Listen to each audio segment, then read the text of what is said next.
বেশ পানি চারিদিকটাও আইব। একটু একটু করে আলোয় ভরে আচ্ছা উঠেছে। ঠিক আছে, ঘুমাই থাকো।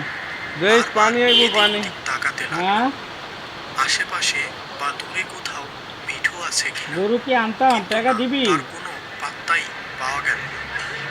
হঠাৎ বিলের ওপারে দুটো তাল গাছের দিকে চোখ পড়তেই আমার গা ছমছমানি আরো মানে কি বেড়ে কি? গেল।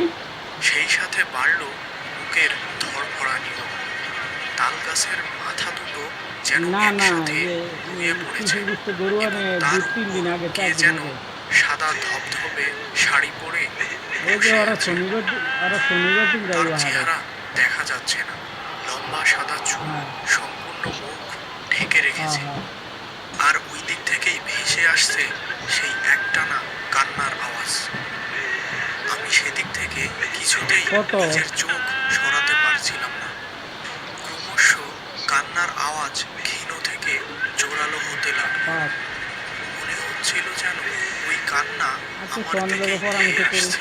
না তো। ভয়ে আমার হাত পা শিউরে উঠল, আর শিরদাঁড়া দিয়ে ঠান্ডা স্রোত বয়ে গেল।